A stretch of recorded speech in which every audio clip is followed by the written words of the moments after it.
I'm trembling as I write this. I've held this in for weeks, but now I'm too furious to keep it bottled up. My phone's been buzzing non-stop with messages from people at that dinner, acting like they're clueless about why I stormed out. As if I just left for no reason, 6 months pregnant. Here's the whole story, unfiltered. The first odd thing was his silence when I told him I was pregnant. We'd been trying for years. 2 losses, 1 early miscarriage. I'd sobbed in bathrooms, in the car, in store aisles. We spent a fortune on apps, ovulation kits, and supplements that made me queasy. He was there through it all, or at least physically present. I thought he wanted this too. He said he did. He'd comfort me when I cried over negative tests, saying things like, "We'll make it happen, we always do." So when I finally saw that positive test, I was shaking with joy. My smile hurt my cheeks. I waited a day to be sure, took 4 more tests, even got a blood test to confirm. When I told him, he just stared. No smile, no embrace, not even a really, just okay. I laughed, thinking he was stunned. "You're in shock, right?" I asked. He said, "I need time to wrap my head around it," and went back to his phone, scrolling some forum about vintage watches. I stared at the screen, wondering how that could matter more than our news. I brushed it off, telling myself he was overwhelmed. People react strangely sometimes. Maybe he was scared, maybe he needed space. But weeks passed and nothing changed. He didn't ask about doctor visits, didn't touch my growing belly, didn't ask how I was feeling. If I mentioned the baby, he'd switch topics or go silent, like a stone wall. It was bizarre. I wasn't even the type to gush about pregnancy. I was nauseous, swollen, exhausted, just trying to get through. It felt like he was watching me struggle from behind a barrier. One night, I confronted him. "Do you still want this?" He said, "I don't know what you expect me to say," then walked off to play video games. Not angry, just done. I should have pushed harder, but I was drained. I started doubting myself, thinking I was too emotional, that he was just stressed. My mum said, "Some men don't connect until the baby's born." My friend Sarah said it might be nerves, so I kept making excuses for him. Then came the dinner. His sister, Lila, hosted one of her family catch-up evenings. She's the type who Instagrams every dish like she's a chef and acts like she invented hosting. Her husband's bland. Her kids are noisy, but okay. His mum was there, which was unusual. She usually steers clear of tension. I wore a dress that finally fit my bump, did my hair, felt good. I thought maybe this would be the night he'd wake up, that seeing me happy with family would make it real. I was naive. Things were off from the start. Lila opened the door and said, "Wow, you're finally looking pregnant." I was starting to wonder if it was real. She laughed like it was funny. I forced a smile and walked in. He didn't defend me. We sat down. Small talk.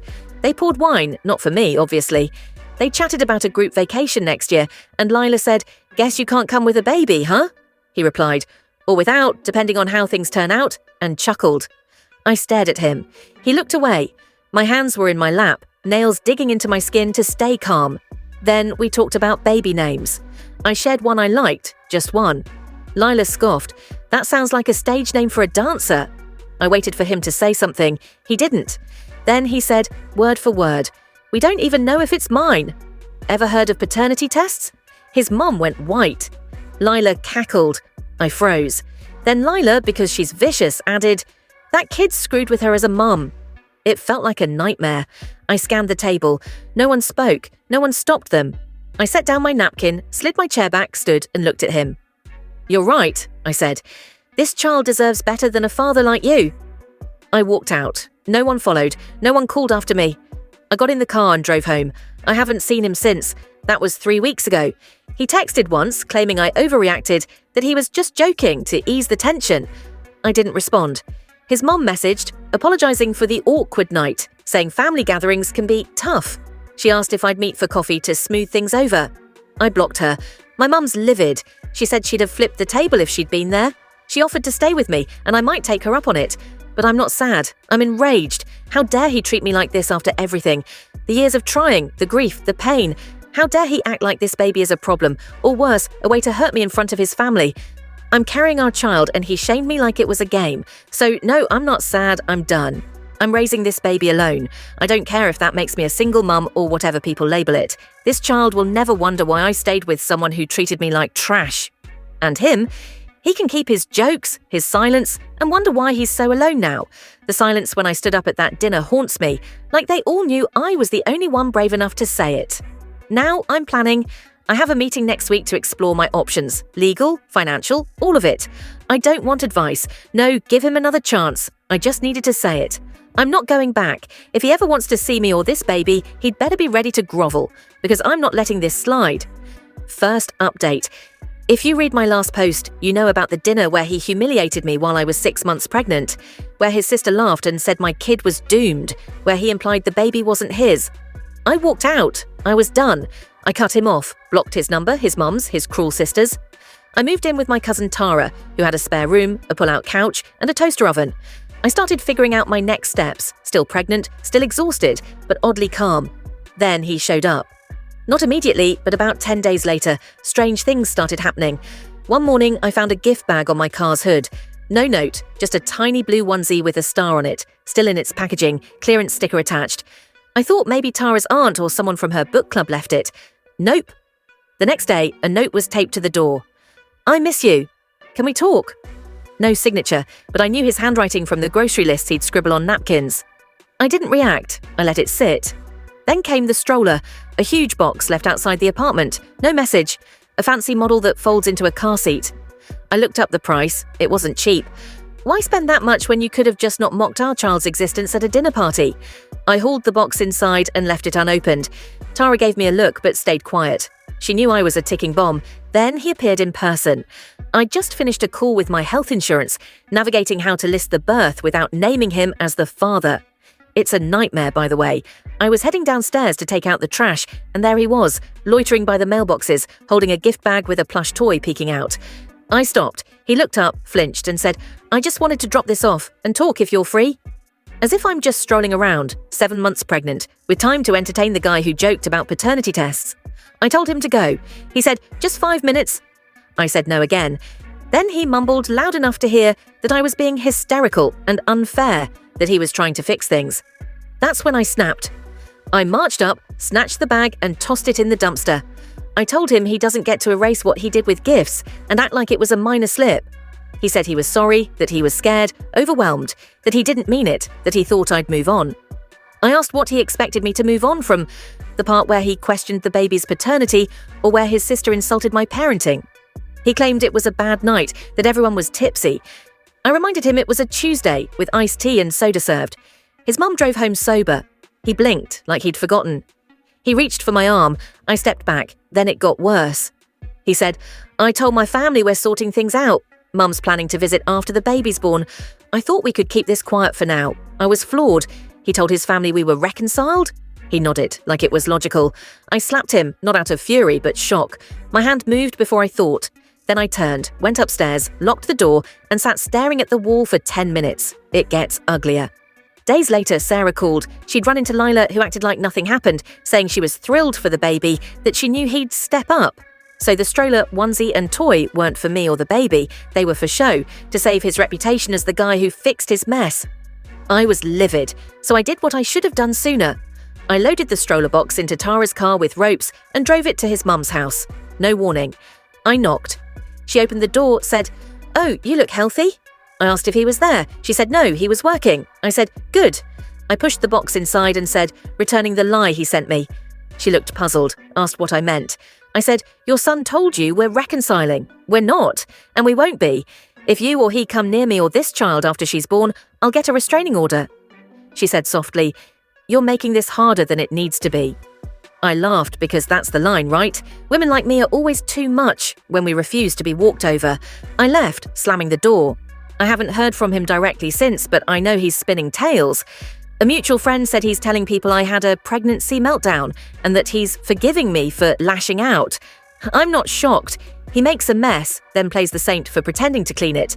But I'm not cleaning it for him. He can keep his stroller and his lies. I'm nearing my due date with a plan and support. Sarah will be with me during labour. Tara's packed a hospital bag. We're managing. Second update, I thought I was done with him after the stroller fiasco and his fake reconciliation act. But what happened next? Nothing could have prepared me. My daughter was born in late winter. She arrived early but strong, with bright eyes and a tiny frown like she was already questioning everything. Tara was in the delivery room. Sarah brought muffins and a "you nailed it" balloon the next day. I didn't tell him, his sister, or anyone from his side. I left his name off the birth certificate. Some said I was too harsh, that he deserved to know. But he lost that right when he made my pregnancy a joke, when he let his sister mock me and stayed silent, when he rewrote history instead of owning up. I was protecting my child. Months passed. I was adapting. Sleepless, handling one challenge at a time, with milk stains on every outfit. Coffee was always cold, you get it. Then one night, I got a message. Not from him, but from Nate, his old best friend. They'd been tight but drifted apart years ago. I never knew why. He'd said Nate got clingy and judgmental. I didn't pry, assuming it was guy stuff. Nate messaged out of the blue, "Hey, I heard what went down. It's not my place, but there's something you should know. It might explain things." I stared at the screen, baby asleep on me. I almost ignored it, but curiosity won. I said, "Tell me." And he dropped a bomb. Apparently, in his early 20s, he got someone pregnant. Not me, not an ex I knew, a woman he dated briefly. She told him she was pregnant, and he lost it. Not just, "I'm not ready," but a full-blown panic. He begged her not to keep it, said it would destroy his life, that he wasn't built for fatherhood. She chose to end the pregnancy. He never moved past it, not with grief, but resentment. He felt she'd taken control, and he twisted it into a belief that pregnancy is a trap, that women use babies to control men. Nate said he'd make bitter jokes about being locked down or doubting positive tests. At first, Nate ignored it, but it grew darker, meaner. When I had my losses, he seemed supportive, but looking back, he was more relieved than heartbroken. I see it now, how he'd avoid talking about trying again, how he'd tense up at baby gear. He didn't want this, not with me, not ever. It made me sick, not because I doubted it, but because it clicked. He never told me, never let me understand. He let me think I was the issue, then shamed me in front of his family, so I decided to hit back. I posted a photo, not a polished one, not "look at my perfect life." It was me and my daughter on the living room floor. She'd just spit up. My hair was a mess. She wore a onesie saying, "Raised by lions, roaring loud." My caption, "You called her a mistake. She's the only thing I've never questioned." I knew he'd see it. His sister follows Tara, who shared it. Lila can't resist forwarding things to him. I didn't tag him. I didn't need to. An hour later, he messaged, saying the post was unfair, that I was publicly shaming him, keeping his daughter from him. His daughter. I laughed. I replied, "You lost her when you joked about paternity tests in front of your family. What are you even trying to claim? The child you rejected, or the image you're fixing?" He didn't respond. Days later, a letter arrived from his mum, handwritten like we're in a novel. She was concerned about the emotional toll of denying a child her father, said he was struggling but trying, that kids need both parents. I didn't reply. I tucked the letter into a scrapbook I'm making. Not a cute one, but a raw archive of texts, notes, the truth. My daughter will ask questions someday and she'll get answers, not excuses. Then I ran into Lila at the store, in the diaper aisle. She tried to slip by, pretending she didn't see me. I called her name. She turned, fake smile. She asked stiffly, "How's the baby?" I said, "Amazing." She giggles when I hum out of tune. Lila gave an awkward chuckle, then said, "You know he's hurting, right? He feels like you're punishing him." I said, "He's facing the truth." She said, "You don't have to be harsh." I said, "Neither did he." And I walked away. I don't care if he's in pain. You don't trash someone's life and then whine about the consequences. You don't mock a pregnancy and then claim fatherhood when it suits you. He chose this. Final update, I never expected to hear from him again. He vanished. No calls, no texts, no questions about our daughter. Nothing. After a while, I stopped thinking about him, not out of bitterness, but because he wasn't part of our world. Then a letter arrived. Plain envelope, no return address, my name in his handwriting. I hadn't seen it in 6 years, but I knew. I thought it was junk mail, but opened it in the kitchen while my daughter brushed her teeth and the dryer hummed. I wasn't expecting much, but it still angered me. He said he'd been in counselling, was sorry, had made mistakes, and was working on himself. He said he thought about our daughter constantly, knew he had no rights, but hoped I'd let him see her, even from a distance. I read it, folded it, and stuck it in a drawer with dead batteries and old receipts. I didn't reply or tell anyone. I just thought about it, not because I was torn, but to be sure of my choice. After all this time, his sudden interest wasn't random. People like him only return when it haunts them. I wasn't doing this for him, me, or even our daughter. I thought maybe he should see what he abandoned. So I texted him from an old number. Saturday, 3 p.m, Riverside Park, bench by the oak. You sit, you don't approach, you don't speak. 10 minutes, that's it. He replied, "Thank you." I didn't answer. My daughter, let's call her Kay, is 6, bright, curious, always hopping between ideas. She doesn't ask about him much. She knows she has a dad somewhere, but it doesn't seem to bother her. She's not missing anything. I said we were going to the park, nothing more. She grabbed her green jacket and asked for popsicles after. At the park, it was calm, few people around. She skipped ahead, pretending the path was a balance beam. I spotted him first on the bench, looking thinner, same posture, picking at his fingers. He was staring at the grass. When he saw her, he stiffened. She didn't notice, too busy showing me a beetle on her arm. I approached slowly, keeping distance. He stood, looked like he wanted to speak. I said quietly, "This is your only shot. Remember what you said. You didn't want her. You said she wasn't yours. You laughed with your family while I sat there pregnant." I told him I didn't care if he'd changed, that his feelings didn't matter. He left, stayed gone, and she grew up without him. She's fine. He didn't argue, just looked like he was unraveling. Kay ran back, holding a stone she said looked like a cloud. She grinned, said she'd name it her Skyrock. I said, "Okay." She asked for popsicles. I said yes. We walked away. She gave him a quick wave, the kind she gives strangers. I looked back and said, "You saw her. That's more than you deserve. Don't reach out again." We left. He didn't follow. I don't know what he expected. Maybe that she'd know him or I'd soften. She didn't. I didn't. He missed 6 years. First steps, birthdays, bedtime stories, glittery crafts, her quirky jokes. He missed life. And he'll live with that. I don't pity him, forgive him, or hate him. There's nothing there. He got what he gave, nothing. I didn't need to scream or cry. I didn't need to justify myself. He saw her, saw she's thriving, happy, loved, her own person. He's not part of that and never will be. All he gets is the memory of her walking away. That's enough for me. Edit for those asking, I'm not telling my daughter who he was anytime soon. If she asks later, I'll be honest. For now, she's a joyful kid, and that's enough. Edit 2, to those saying I should have let her talk to him, she didn't want to. She's not missing a father, she never had one. There's a difference, thanks for reading. I didn't write this for advice or sympathy, just to get it out, maybe for me, maybe for someone who's been there.